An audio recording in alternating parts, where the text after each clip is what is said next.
This is Abe Friedtanzer from Awards Buzz, and I'm very excited to be speaking with Chris Sanders about The Wild Robot. How are you, Chris? Good. How are you? Good, good. I had a chance to see this film at the Toronto International Film Festival, so it's really nice that it Oh, took off upon release and yeah. has been in the conversation since then. Ah, that was a really cool screening. That was fun. Can you tell me about how came across the book and decided that this should be a film? Oh my goodness. Yeah. So I had just finished, completed a project, and I just wanted to stay busy. And I was looking for something in animation because I think animation, I mean, it's my first love, of course, but also I think when a studio is committed to a project, it gets going fairly quickly. So I dropped into DreamWorks to see what they might have in development, and they, quite literally laid down some projects on a table in front of me. And as we discussed which each one was about, one of them was this book called The Wild Robot. And just the very first little description of it interested me a great deal.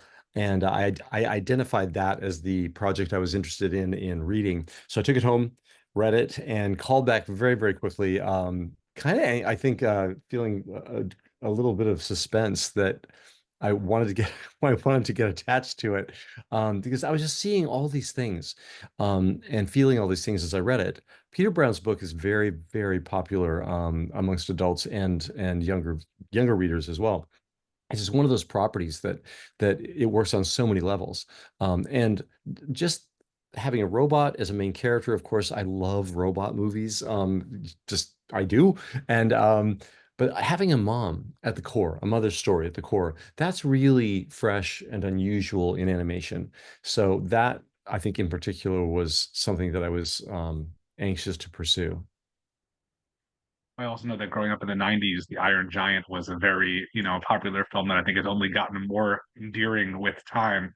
But as you said, it's missing that sort of maternal element to it.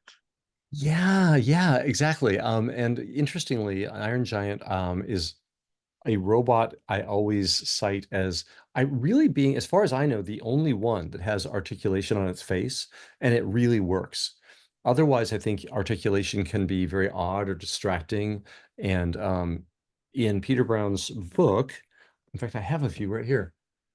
I have I have all sorts from all places. But I will open this up right now.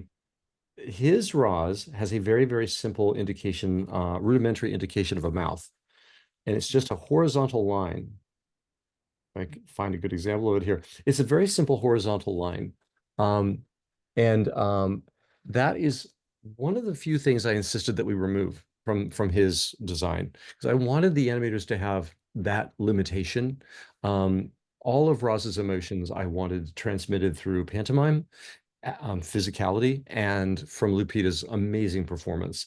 So we removed the mouth. Every other robot out there that I've fallen in love with, and I think everybody else has either a non-working mouth like C3PO or no mouth at all, like R2D2 or the Forbidden Planet robot.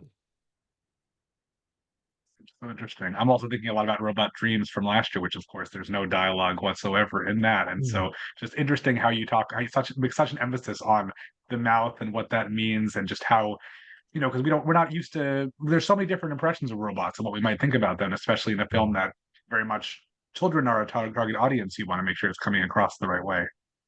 Yeah, and I've always loved robots no matter what. No matter what. I think a lot of people do. And but robots are especially effective when telling human stories. And I never really understood that. But my wife Jess actually clarified it. She said, there's a lot of stuff that is removed that would distract um, on another character, on a human being. You remove, for the most part, gender. Now Roz has a obviously a female voice, but otherwise, there's no indication of gender. There's no indication of age. There's no regionality. All these things, even the way like maybe somebody dresses, maybe that could be something that distracts an audience member. But all that is gone, and so you get right down to the purity of the emotional drives and core and journey of the character. Definitely. Was there a lot else that you needed to sort of work on to change from the book in terms of the other characters, or most of it is pretty much loyal? I think with Roz as well, we just wanted to make sure that, yeah, yes, animals as animals, we don't always get that in animation. A lot of times our animals have jobs and drive cars and things like that, and we love that. But we, rarely get to do animals as animals. Lion King is the last time I worked on a movie that animals were only anthropomorphized to a certain degree. So the designs we wanted them to be individual enough that you would look at, like, say, Fink, and you would always know that came from our movie. At the same time, he has to operate like a fox. So there's only a certain amount of exaggeration that you can do. But one of the key things that I was very insistent on, and I don't know if you've noticed this, but I've noticed it for a very long time, there seems to be a default eye that is placed into CG characters.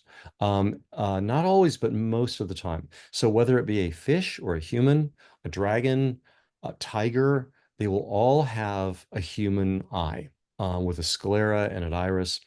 And I always found that to be just, I don't know, like it was just something I noted. In the case of our movie, I knew that that would absolutely destroy, it would break the spell of our island of animals. So I was very insistent that every animal have an eye that is appropriate for that creature. A lot of detail. I assume you put this much thought into all of your work, or do you feel like this was very particular because of all the animals and the robot? This had its own special set of needs and things that we focused on. I focused on in particular as, again, I think not breaking the spell was my main thing here. Because I think that forests and animals and robots, they have all this magic around them that I didn't want to disrupt. So this one, I would say, you know, we were looking around for old footage of me at Disney Studios. And quite frankly, I was looking for footage that was available, which means stuff that I shot myself. So I've just the last few days been going through all these old videos from Lion King and from Lilo and Stitch. And it made me reflect on the journey I've been on. Every movie I've worked on, from Beauty and the Beast onwards, I've learned and I've accumulated understandings and knowledge of things that work, things that don't work, things to avoid, things that you want to lean into, all this. I couldn't have made this movie if it hadn't been for all these other things I've worked on. And this is my first time solo as a writer and a director. And again, that required a level of discipline and I would say maturity that, well, hopefully I have now to some degree. And I just couldn't have handled that like earlier. Well, you've changed and you've grown. How has the medium of animation changed, and what is specific about this film that maybe you couldn't have done 20, 25 years ago? It's the perfect question. We came to a tipping point in animation. Lilo and Stitch being the last film I worked on that was traditionally animated, and that was a conscious choice because we could have gone at that point either CG or traditional. And I knew that those designs that were based on my own drawing style would have been a disaster in CG. CG wasn't ready for that. They would have been very odd looking. So when we got CG, we were obligated to so many things technologically. So we had suddenly a photorealism that we were having to contend with. And we had to depart from this analog place that we had been in for such a long time, place that I, fell in love with, as, looking at animation as a kid. Um, we got all these gifts. We received gifts. We received the ability to move a camera in space, to put lenses, to change lenses, things like that. There's a huge emotional component that comes from camera movement. Um, but we've been longing for the individuality and the analog warmth of those painted places and characters. So everything broke loose with Spider-Verse. That put everybody on notice that it could be done. So DreamWorks then worked very hard and created this very hand-painted style for Puss in Boots: The Last Wish and for Bad Guys. So they had finally broken free of that gravitational hold that we'd been locked to technologically because of just the software. So now we were finally free of that to maneuver and get back into those hand-painted spaces. So we really pushed, and I'm talking too much about this, but I'll cut it short. We pushed very hard to get a much softer look than we had on the prior two films, much more like Tyrus Wong's styling in Bambi. And without that, this film would not have felt right. I think it would have skewed too young, and it wouldn't have had the emotional resonance that this one does. Well, with live action versions of How to Train Your Dragon and Lilo and Stitch coming soon, obviously those took a little bit longer to make than, the Wild Robot right now, the idea of thinking of it as live action. But do you think that's something that could eventually happen? And is that something that you would welcome? Oh, you mean with this particular film? Yeah. We talk about that. We've talked about that just because you can't help it, like just muse about it. It would end up being kind of like the Lion King live action. And it's funny that we call it live action because it's 100% animated. It's All just right. more photoreal. So if you did do that with a wild robot, you would be doing a hyper photoreal version of the animals and stuff. So, there's no law against, the government the government said, doesn't have a law against it. You could do it if you wanted to. Um, it's I don't it's weird to think about. It's weird to think about like, okay, I mean we could do that. And yeah. Anyway, I don't know. We Do you have thought an interest in working in that space and working with not just like traditional animation, but any sort of live action more? I did do a live action film called Wild, which had a huge animated component to it, which made me feel like there was enough of it that I would understand, that then I could learn the other part of it, and I loved every minute of it. I would definitely do it again. Um, Oddly enough, it took a very, very long time, just because there was a gap of a year while things were being sorted out and stuff. Normally, they go much quicker than what we do. And I think that's one of the allures of live action when you work in animation. Like you can turn out like two films in the time it would take me to do one. And so like I worked with James Mangold as a producer on the last film, and he did literally two films during The Wild Robot.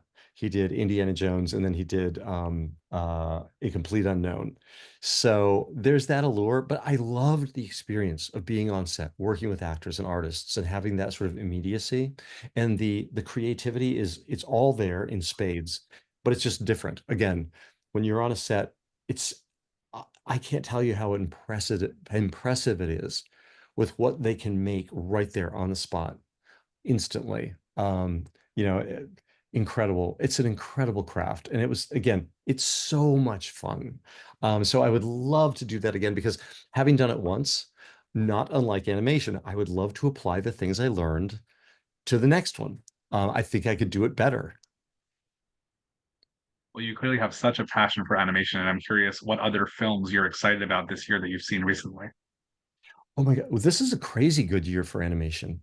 I was just rewatching Transformers last night, actually.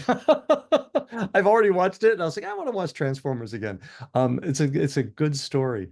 Um, and of course, Inside Out 2 and all the different films again.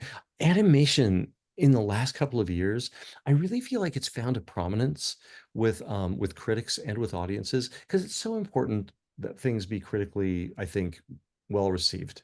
It's something I have been very fortunate to work on films that have been critically well received. Lilo and Stitch, How to Train Your Dragon, The Croods.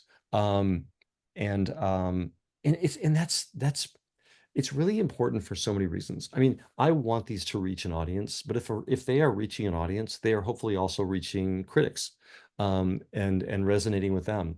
Because I see it as affirming for yourself, for the studio, and Wild Robot has been incredibly affirming. We took a lot of chances. And one of the things I have to credit Margie and Kristen and Donald Langley, our studio and our studio leads, we went in a completely different direction, and we took risks narrative and visual risks you would normally only, I think, take on a short, but they were willing to try that on a feature, and that's amazing. But it's paid off. The audience responded. They were ready to see something different. Um, and I believe that a lot of the emotional resonance really comes from this different look. It's not, they are not unrelated. They are They are cause and effect, I believe. Um, and that's so good for everybody because I think we always want to try new things. We want to do, and now we're at a tipping point where we can have new styles. I feel like we've come out of a tunnel that we were to some degree held inside of, again, technologically.